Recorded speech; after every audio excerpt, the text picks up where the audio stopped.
Tak sur kau, skip. Masuk, masuk. أعوذ بالله من الشيطان الرجيم بسم الله الرحمن الرحيم. Sejak kapan Allah menjadikan Adam menjadi nabi? Adam adalah manusia pertama yang jatuh ke dalam dosa, makanya Adam diusir dari Taman Eden. Di mana sejarah Adam nabi? Emoji ketawa agak ngejek dikit ya kan? Thank you Mom Adel. Jadi untuk intro, lakum dinukum waliyadin. Untukmu agamamu, untuk agamaku. Jadi bagi agama Islam, rukun iman yang keempat itu adalah iman kepada nabi dan rasul. Yaitu kami mengimani bahwa ada 124.000 nabi dan 313 rasul, tetapi yang tercatat di dalam Quran ada 25 yang wajib kami imani sebagai wakil Allah yang menyampaikan pesan ataupun syariat kepada manusia. Jadi bagaimana kita mengenali bahwa mereka itu adalah nabi? Tuhan kasih kemudahan, mereka mempunyai ciri yang tidak dimiliki oleh manusia biasa seperti kita. Yang pertama, mereka mempunyai mujizat. Mujizat nabi yang satu dengan yang lain berbeda. Yang kedua, mereka menerima wahyu atau mampu berbicara atau berkomunikasi dengan Tuhan, baik secara langsung ataupun melalui perantaraan malaikat. Wahyu yang diterima nabi yang satu dengan yang lain juga berbeda. Tapi mereka punya satu tugas yang sama, yaitu mulai dari Nabi Adam alaihi salam sampai ke Nabi Muhammad sallallahu alaihi wasallam mempunyai tugas untuk mengembalikan manusia kepada fitrahnya, untuk mengajak manusia kembali ke jalan yang benar, hanya beriman, hanya beribadah kepada Tuhan yang Maha Esa, hanya menyembah pada Tuhan yang satu, yaitu Tuhan yang telah menciptakan langit dan bumi dan manusia pertama, bahkan manusia terakhir nanti yang kita tidak tahu siapa manusia itu, ya kan. Jadi Tuhan itulah yang kami sebutkan dengan Allah Subhanahu wa Ta'ala, Tuhan yang Maha Suci dan Maha Tinggi. Begitu. Jadi dari ciri tersebut, apakah di dalam diri Nabi Adam ada ciri kenabian? Jelas. Apa mujizatnya? Yaitu beliau adalah seorang nabi yang punya pengetahuan sangat luas, di mana beliau yang memberikan nama kepada setiap benda yang bernyawa maupun tidak bernyawa di bumi maupun di langit. Begitu. Berkomunikasi sudah barang tentu, jangankan komunikasi, beliau disentuh oleh Tuhan. Jadi di dalam Islam semua jelas, pertanyaan dijawab dengan real dan logik.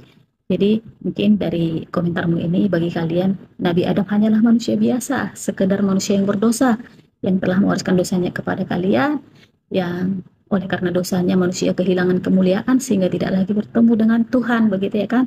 Tapi karena Tuhan itu Maha Pengasih, diturunkannya lah hukum Taurat, tapi juga tidak menolong, sampailah kepada titik Tuhan yang sebagai firman rela merendahkan dirinya menjadi manusia agar manusia itu terlepas dari belenggu dosa. Begitu kan? Kita hargai itu, walaupun kita punya pandangan yang berbeda. Seorang pawang ular tidak harus menjadi ular supaya bisa mengendalikan ular. Apalagi sekelas yang namanya Tuhan, ya kan? Apakah Tuhan harus merubah menjadi manusia untuk bisa mengendalikan manusia, untuk bisa menyelamatkan manusia? Terserah Anda.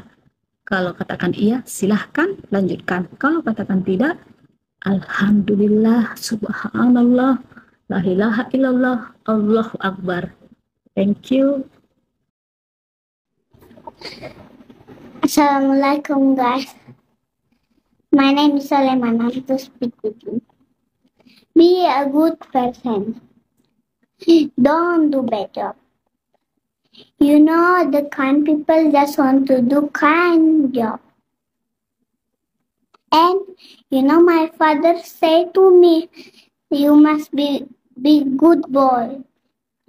So you go to heavens. You know heavens is what? Is one place that's so listening you. You know that the time you order something to God, God give you. You know this the heaven. Ini TKW Batak yang dikawinin Arab. Emoji ketawa SS5CQ. Tahap apa itu nama akunmu ya. Thank you. Jadi benar, aku adalah tenaga kerja wanita. TKW tenaga kerja wanita maksudnya ya kan. Cuman bukan tenaga kerja yang bekerja ke luar negeri. Aku tenaga kerja wanita di jajaran Kementerian Kesehatan Republik Indonesia. Aku punya NIP 197906012003122003. Itu NIP aku, Cinta. Masih hafal sampai sekarang walaupun aku udah nggak bekerja lagi sekarang. Dari komentarmu ini, Cinta, aku lihat dirimu sangat sepele kepada tenaga kerja wanita. Jangan ya. Mereka itu para pejuang-pejuang keluarga, pejuang-pejuang devisa negara. Iya, mereka pahlawan devisa. Jangan kau sepele. Harusnya kau berterima kasih Dari komentarmu ini kau pakai emoji-emoji ketawa ini menunjukkan bahwa kau itu sepele sama seorang TKW. Banggalah. Apalagi kalau kau seorang laki-laki, banggalah kau kalau itomu ataupun saudaramu perempuan mau bekerja ke luar negeri sana untuk menyelamatkan keluargamu. Jangan malah kau sepele ya. Tapi kalau kau laki-laki yang sudah punya istri, kau harus malu memberangkatkan istrimu bekerja ke luar negeri karena kau nggak punya harga diri dan sepele kalian sama TKW. TKW itu luar biasa, angkat jempol aku.